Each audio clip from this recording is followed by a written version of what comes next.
It's easy to look around and notice everything wrong in your city. In this podcast by Every Neighborhood Partnership, join Grace and Andrew as they invite friends, activists, pastors, leaders, and city workers to discover what's good in the neighborhood. Join us for insightful conversations that will encourage you to see your city and its people in a new way.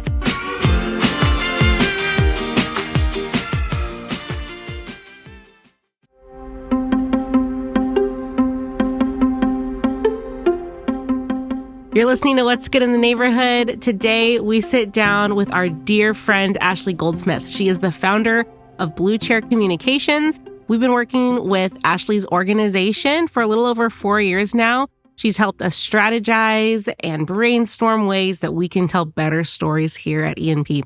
So if you've been on our socials at all, Ashley's your girl. So we get to just hear from her about her vision and her philosophy of what it means to run a marketing and communications agency. And then we asked some hot takes around like her own personal social media use, how she feels about platforms and what it looks like for her to show up in those spaces. So this is a fun one where we just get to talk about what it looks like to tell ethical stories. We hope you love it.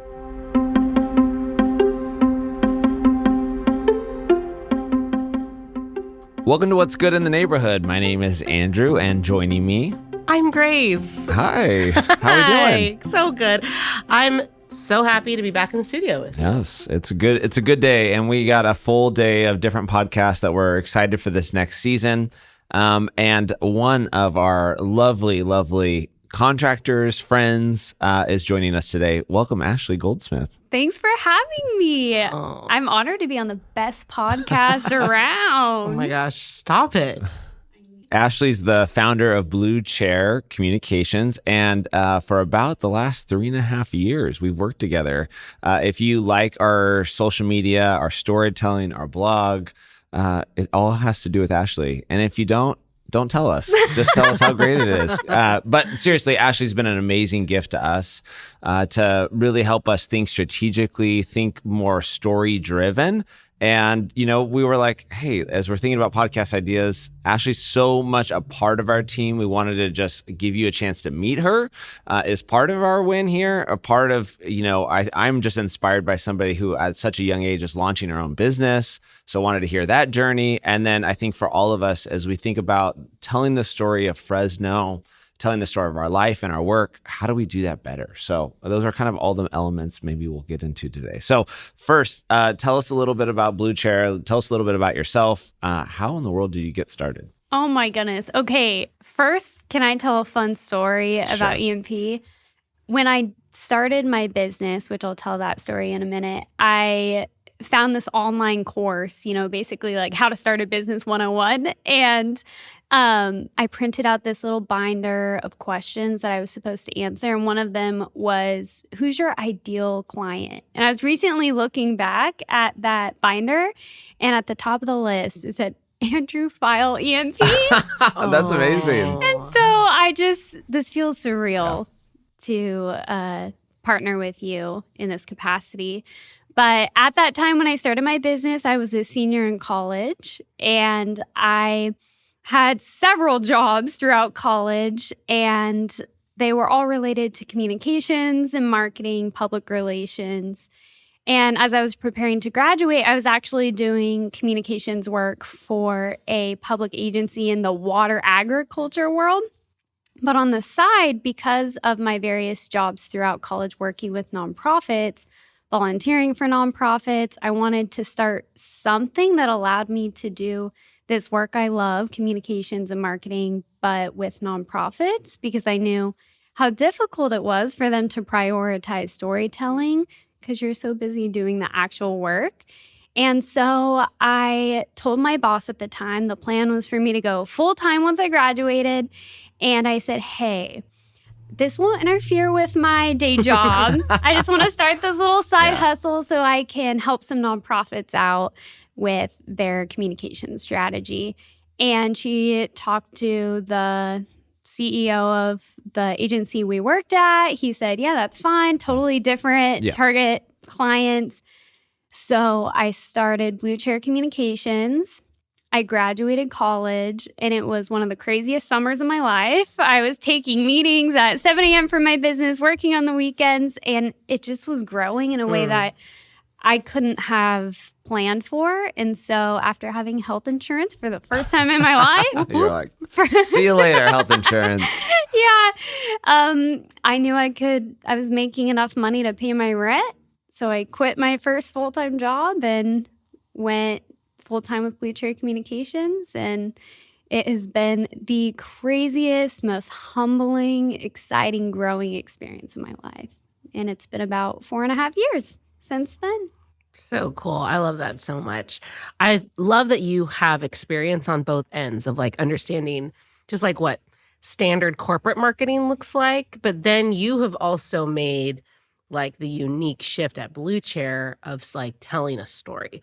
Can you talk to us about the difference? Like what's the difference between like run-of-the-mill marketing, communications, corporate world, and then like transformational storytelling? What is that? What's the difference there for you and Blue Chair? If I had to summarize it in one word, it would be patience. I think that transformational storytelling that actually leads groups of people to change their thinking or to tell stories that propel change, it requires sitting for a long time and listening to the people whose stories you're trying to tell. And then after you gather that story, it's getting more context. It's being willing. I just can think of several instances where I've made mistakes in this. And I know, Andrew, I'm sure you and I can think of a few early on in our partnership where I was so excited to tell the story. I thought it was complete. And then I realized I left out mentioning a few of the partners who were important collaborators on a project or a story. And so I think that's the difference is it's slowing down and listening a lot so that you can tell the real story, what's actually going on in the community, rather than coming in with your agenda of the story you want to tell, which is, as a marketer, as a strategic thinker, that's how I can be wired, is I come in and I'm like, okay, this is how I want to curate this. This is the best way to tell this story. Yes, to get the results I'm wanting. Right. Return on investment. Like how much time, the least amount of time for the biggest impact. Yes. Yeah. But being willing to slow down it's very countercultural. And I think that's the difference. Well, and Ashley's been a part of this work that us and the Center for Community Transformation have used, and we use this lens called the redemptive impact lens. And, nonprofits could be at their worst exploitative. At their very minimal, they can be ethical, but what I think we're trying to be is redemptive, right? And so that lens, even to say, does the story honor all those involved? Mm-hmm.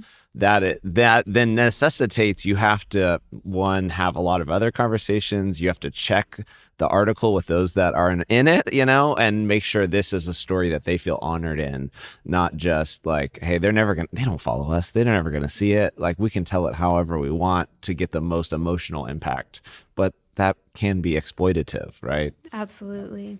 What piece of that for you is frustrating? Like, as a business owner that started, 3-4 years ago. Cost. Yeah. You know what I mean? Maybe you had a vision in your head of I'm going to start Blue Chair. I'm going to achieve A, B, and C by this time or whatever. How have your goals had to shift because of the patience you've had to implement or the slowness that you're talking about? Because I'm sure there's a lot of business owners that could be listening to this being like, well, make it make sense. Where's the math? How does that, how do the numbers add up for you, as a business owner? That's a great question. I'm not sure if this is the best business advice or example, but in my experience, it's actually led to growth in my business when we have really, really taken the time to get to know a client, get to know the people in the community who we're trying to tell stories for and about. So I think that was absolutely mind-blowing to me, to see that actually when it takes a while to see the results, but it leads to more referrals. It leads to deeper relationships and trust. And so I actually think it makes good business sense. Not always in the moment, not on a month-to-month basis. I think the most frustrating part for me is I am very goal-oriented. I've got schedules for everything, and oftentimes schedules shift. And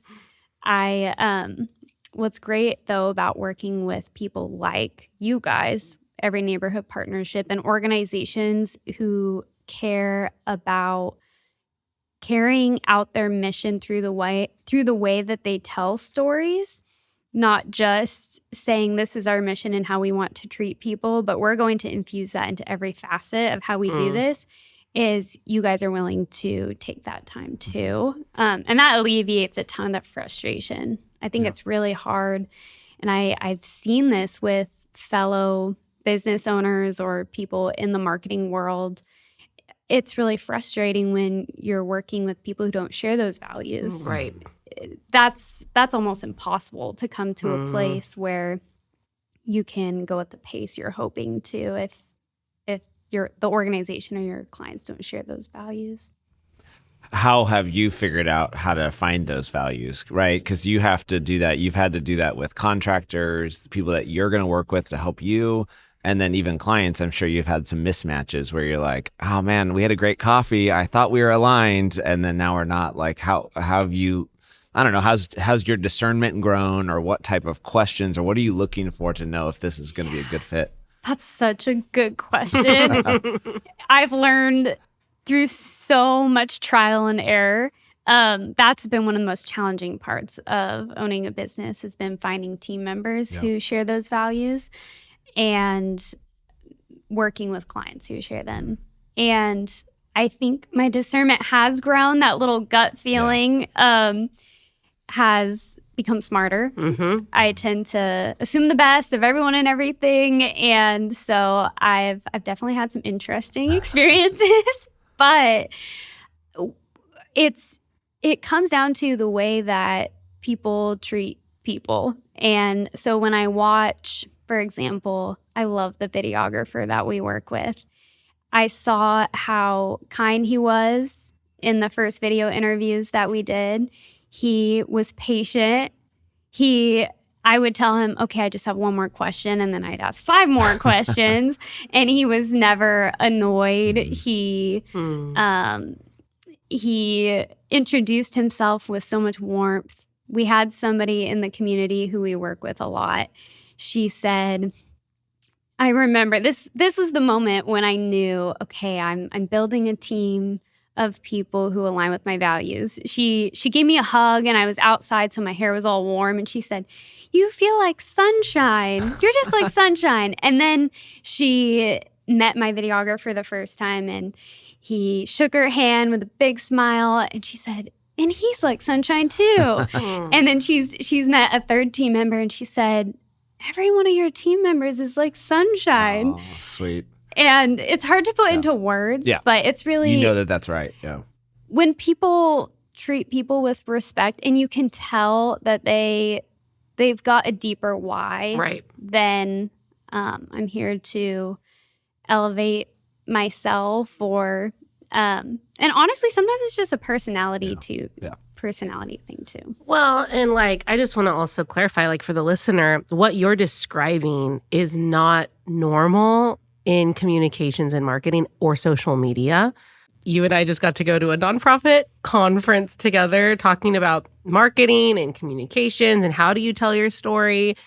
And I think one of the things that really stood out to me was that a lot of people with really good intentions, right? Not always the best philosophy or why or like how to get there.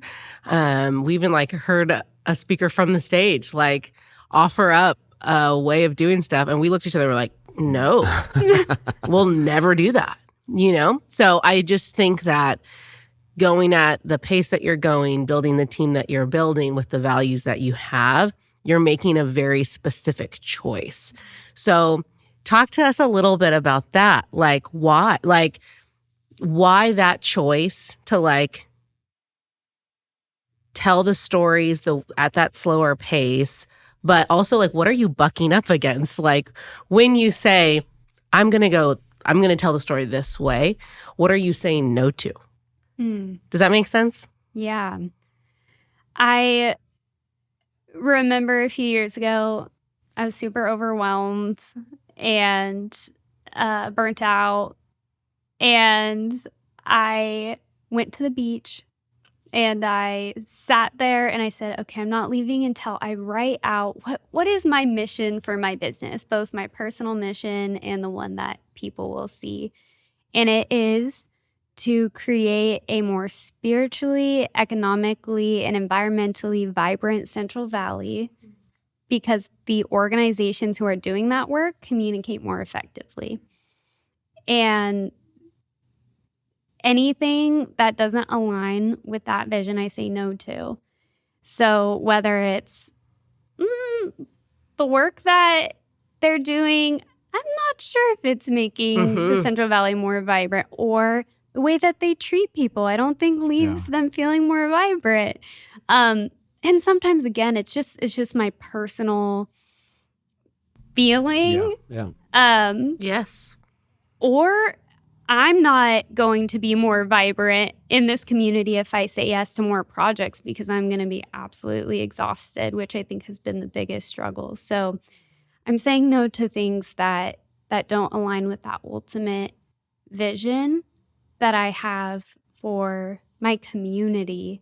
And that has been the most clarifying thing.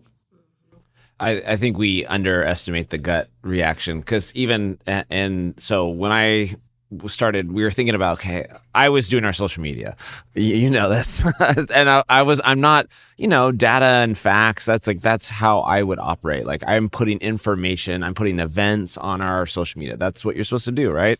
I have an eye for the graphic side, but not for the storytelling side. And we just started to go, okay, I think internally we need to export this. Like we need some help. I think I met with 3 firms. You were one of them. And like, I'm like, this girl just graduated college. How is she already launching a business? But the gut vibe was like right away, I'm like, I can trust Ashley. And over 3.5 years, you've borne that out. And I think it's created a partnership that's, we've introduced you to other parts. You've been a part of our circles in every way and facet.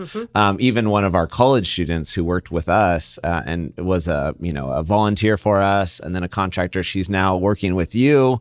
So there's just been a beautiful marriage. And I think like in business and in like leadership, we just don't trust our gut enough. And, it's come to bite me when I have that like gut, I shouldn't do this. But I'm like, but it makes sense, but it's cheaper, but it's whatever, right? Like, and then it always blows up in your face. So I think sometimes the gut is the right thing to go with in these decisions. Talk to us a little bit about what it's like to work with creatives. And you're in a creative space, but like you're talking about collaborating and partnering with an organization to tell their story. There are some creatives that will come in and go, well, I'm actually gonna, I see the org and I'm gonna tell from my perspective what that looks like. What does that mean for you? What does it require? Like, what's the system that you put in place so you don't end up going down a rabbit trail that has nothing to do with the story they want to tell? It requires spending real time with the organization. And so if, for example, I'm bringing someone new on my team into a project EMP is doing, my goal is, all right, how do I get them at events? How can I help them meet as many people here as possible and get them bought into the mission the way I am, and bring them into the ENP ecosystem? And so it takes time and energy and scheduling, but trying to get your graphic designers, your videographers involved. And if they're not interested at all in doing that, then maybe they're not the right fit. That might be a sign that if you are looking for somebody who can create something that really captures your heart, but they're not interested in coming to your event or sitting with you for a minute to take a tour of a site or meet a resident who's doing great work, who inspires the art piece that you're wanting to create, then they're probably not the right fit. In this moment for orgs, what's the power and the incentive for them to invest in storytelling? I have a follow-up question on, I feel like there's a lot of folks getting off social media personally, but like, why should an org, and what's the value? Like, you're just told you need to do it, right? Like, you have to have it. You have to have social media. That's where everybody goes. So you're just told it. What for you is like, as you're talking to a nonprofit or a business, like, why in the world should they have social media? Well, I feel like that question's twofold. One point I would like to drive home is that you can tell stories on many different platforms besides social media. It really comes down to backing up 10 steps and asking, who are you trying to reach in order to carry out the mission of your organization? Volunteers, donors, participants in your programs. Then ask, where are they and where do they spend time? Just because you hate Facebook, well, maybe the people you're trying to reach are really active in a Facebook group.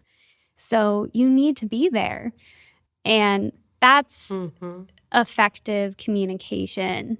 It's thinking about, who am I trying to reach? Where do they spend their time? And if it's on Instagram, if it's on TikTok, if it's on Facebook, then you should probably be there too, so that you can reach them with the information, the thoughts, the ideas that you're trying to get across. But if they're not on social media, then maybe it looks like telling stories at in-person events or in a print material. So I love to get people to step back and ask that question before just allocating resources to going viral on TikTok. Yeah. I remember you helped us do that. We were kind of thinking, man, okay, who's our Instagram? Like, why are we doing this? Who's on Instagram? Who are we trying to reach? We kind of realized over time, our Instagram, Facebook audience is more our donor volunteer base, but then we work with a huge segment of Spanish speaking women, and we had never just thought, like, where are they? So we did a series of focus groups, kind of analyzed it, and it's like a Facebook group is the most. So we could launch a Spanish social media. That probably would have been what I would have done, right? I just would have figured you translate everything. It's either you duplicate it on your main or you have a Spanish EMP. But we realized actually the interaction, the community, the sharing of information, and where they actually all are at is not Instagram. They are not on Instagram, at least at the time. They're on Facebook groups. And so creating a group, creating a space for that conversation is the best. And that came from us, you helping us do a focus group and really listen and then design that strategy. Oh, that's actually where they're at. Those platforms, regardless of whatever social media platform we're talking about, they're really saturated. So, I think we're in like year 15 or 14 of like social, like at least Instagram, at least 20, I think maybe 20 years of Facebook, now Meta. But beyond EMP, what do you find stands out in your work? What are the things when you tell a story a certain way, what are people engaging the most with? It's definitely not, this could be controversial, but I like it. What I've seen is it doesn't have to be the most expensive, high quality video or photo or graphic, especially in a time when there's AI generated images and content and we are so saturated. What I'm finding and what I've seen reflected in research too is that people are resonating with authenticity and stories that they can connect with. So sometimes it looks like, I loved a story that Andrew shared this year about how he overcame fear when he became the executive director of ENP. And that was, not necessarily our most high quality video from a filming perspective. I was using a cheaper camera. The most. Yeah. It was, but what resonated with people it was the vulnerability. It was even the setting of sitting in Andrew's office and him as a leader speaking about something people could relate to. Mm-hmm. So things that get engagement are, there are all these strategies about if you have a good hook at the beginning of your video, you might get more views. Audio, yes. But step back again and think, especially for a local nonprofit, if you go viral with a bunch of people in New York, that could be good. It could boost the credibility of your organization. Maybe you'll win some sort of award or get funding from a national grant funder. But who are you trying to reach? And it's more effective to craft a story and a piece that is targeting the right audience and actually reaches them. And usually that's content that's honest, it's specific, it's authentic, and you know what story you're trying to tell. So there has to be a clear story as well that your target audience can see themselves in. Ever wondered what makes your neighborhood unique? Or the history of your city that shapes the places you love? Well, now you can explore the city like never before, right from your own car, using the Voice Map app. Introducing Every Neighborhood Partnership's Drive Tour, a self-guided audio tour that brings your community's history, landmarks, and stories to life.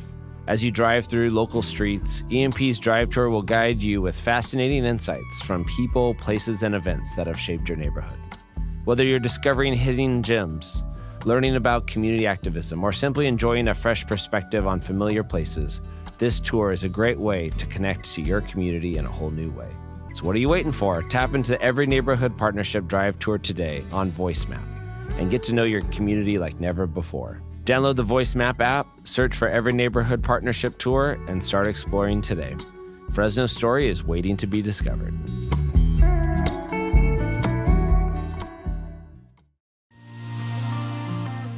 At Every Neighborhood Partnership, we believe that strong, vibrant communities start with engaged, empowered residents. But to make that happen, we need your help. EMP is on a mission to connect neighbors, create opportunities for local leadership, and transform neighborhoods through education, collaboration, and advocacy. And every dollar you donate goes directly to supporting programs that make a real difference, whether it's providing land use education, elementary literacy mentoring, or healthy spaces to help kids and families grow. When you donate to Every Neighborhood Partnership, you're not just giving money. You're investing in a future where every neighborhood in Fresno has the tools and resources it needs to thrive. Your contribution, big or small, helps ensure that our communities have a seat at the table in the decisions that affect them most. So, if you believe in students excelling, community members that are healthy and whole, and our neighborhoods thriving, we invite you to make a donation today. It's simple. Just visit everyneighborhood.org or tap the link in the show notes to give. Your support helps develop the next generation of leaders like Fresno depends on it. Donate now to Every Neighborhood Partnership.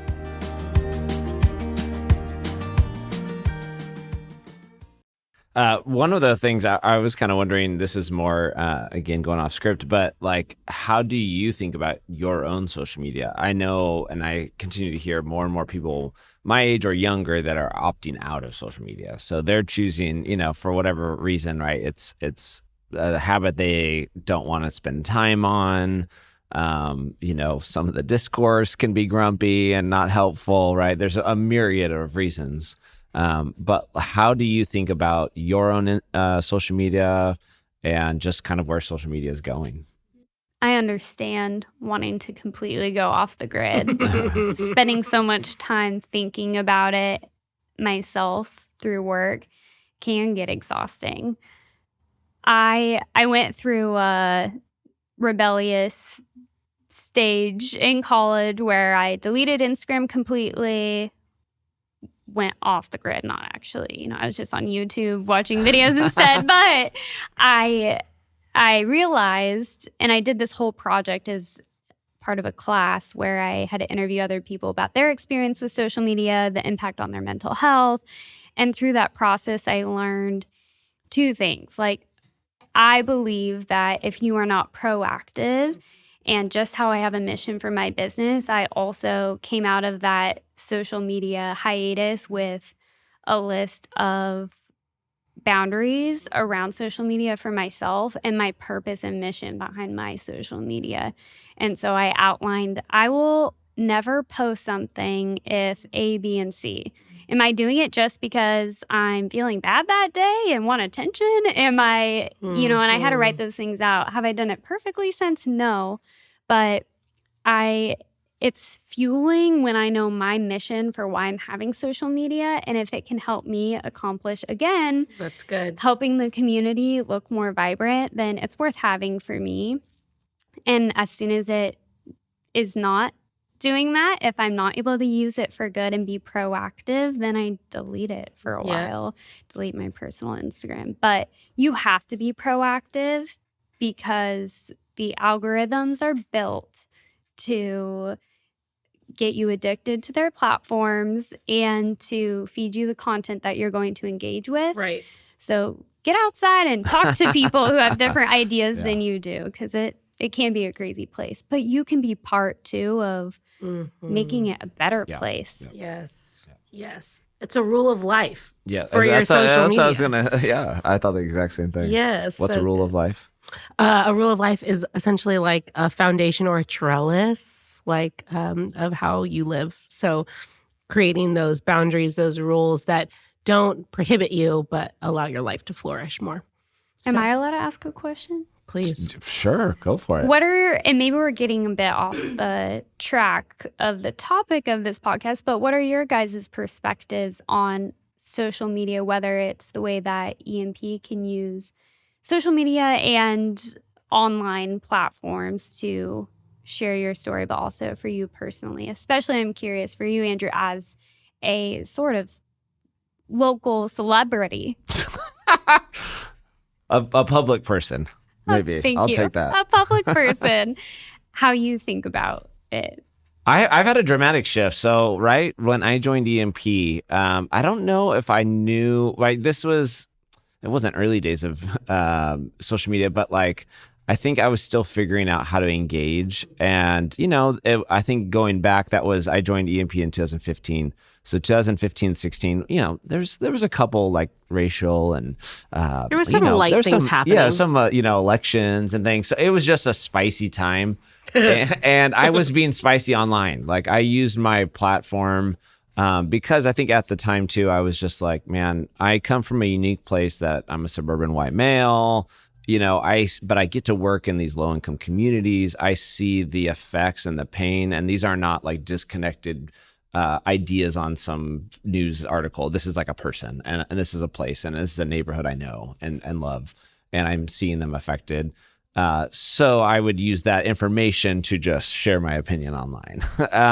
And like several times it like went to the city, and Artie, who was my boss, got a call because I was sharing a hot take, or I got a pastor who called me really mad and they stopped donating to EMP. And so those experiences, though in some ways I'm not sad that I did that, it helped me realize like I have a larger network and a larger platform than I need to steward. Like, I was not stewarding those relationships like I should anything else, right? It's just walking into a room and then what I realized is I actually don't want to engage. I just want to share my opinion. I want to feel heard. And that's not what this actually, like, if I wanted to engage and wanted to banter and wanted to comment back and forth, then I could do that. And I have the right to do that. But I don't. I just want to feel like I'm heard and known. And that's not really an authentic way to do that online. So now, I think I then moved into a little more writing and blogging, which I'd still love to get back to. But that allowed me to have more concrete, thoughtful, reasoned arguments and ideas. So I did a lot more writing then. And then now I think for EMP, this podcast is kind of part of it. The things we put out, we're doing more training and classes. And I think the ways that I can be a part of a conversation, I really actually want to have a conversation. Like, I really actually want to have a dialogue with somebody. And so if you look at my social media, it's just like the Dodgers, my family, a garden, the mountains. It's just, I have a wide network. I want them to know my kids are growing up. I'm having fun. Life's good. I'm not trying to rub anything in your face, and I don't need to be heard in that same way. So I think that's been my evolution. So I still use it. I go through deleting it, and then where I'm like, why am I still on this thing? Right. And then I'll delete it for 2 weeks, download it again. Sometimes I have to log in to check EMPs or, these kinds of things. But yeah, it's really minimalized. And then I think for EMP, what I really have valued and that we've tried to do is to tell the personal story. And this year, even with you, we're trying to tell the story of the person affected. Mm-hmm. So the kid, we just told the story of Aleda, who's a mom that was a part of our parent group at Almost, and just her journey to becoming seen, loved, valued, knowing her voice matters, and an active part of her community. It's like that story, it just like no one's ever going to see or hear that story unless we tell it. And it's beautiful. Right. And that story is happening 1,000 times a day across our city. And so how do we tell those stories in a way that invites people to join the work we're doing? So I see so much value in it now. I have kind of a unique background in the sense that I worked at a large evangelical camp. And so... and for evangelical speaker. Yeah. So when I was working at the camp, I was a leader. So a lot of kids would end up following you on social media. So pretty early on, I had to do a rule of life for myself of I'm not going to talk about this. I'm not going to post this. And I was young. I was 21. I'm just starting to drink. All these things are I'm growing up too. But I had to very early on in social media. And I'm peak millennial. I really came up with social media. So I kind of had to make some very quick rule of life around my social media of I want to continue. I might spend a week with a kid, but that kid's going to continue to follow me for years.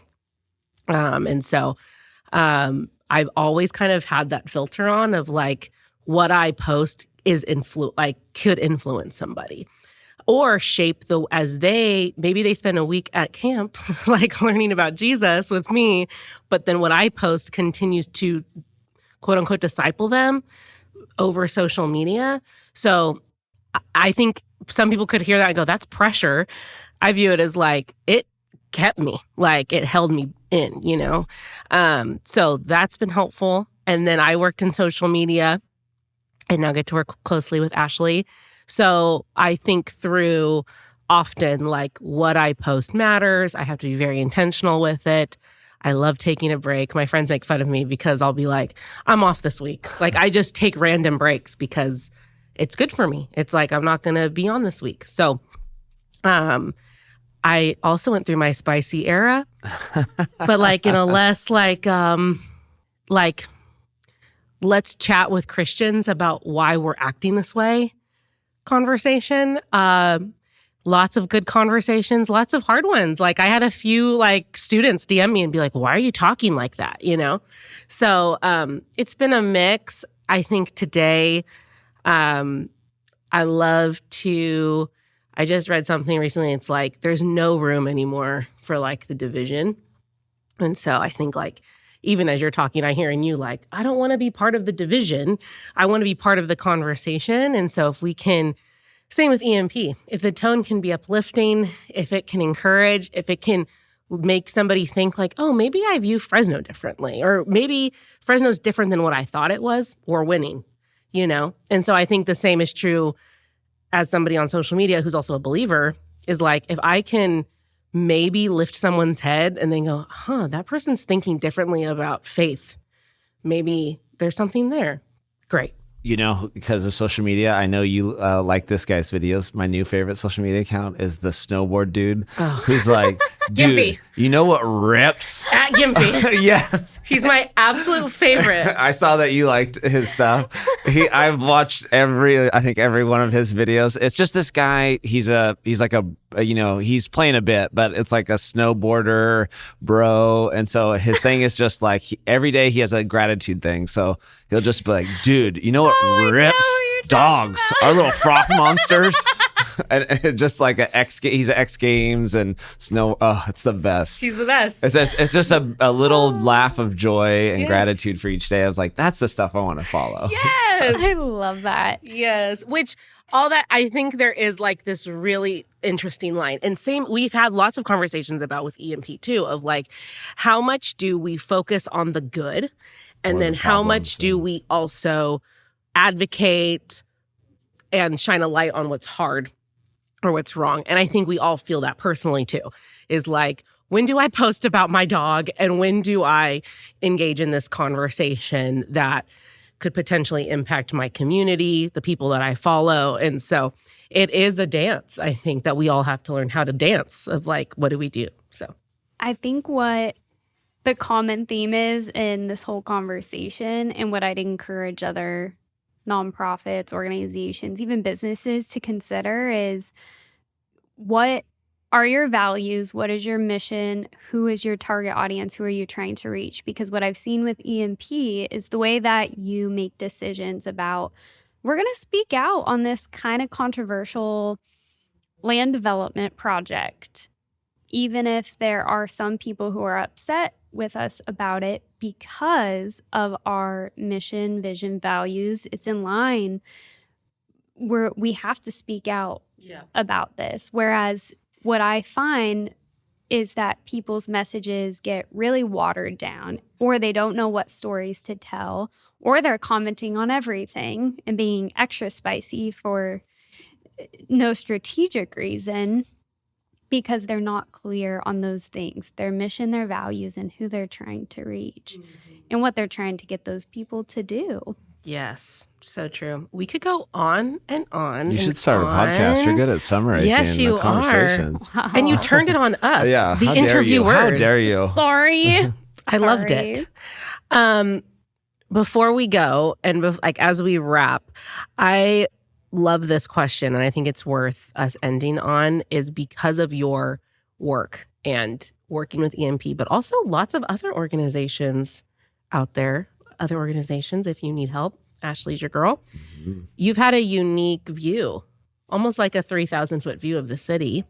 What has that exposure taught you about your own community? Perhaps something you didn't realize before. And how has that work influenced your personal definition of success? It has changed my life. Truly, it has changed how I view my time, my money, and the purpose of my business. And it's deepened my love for Fresno like never before. I thought that I knew about the situation of poverty and disparities in our city, and I had no idea.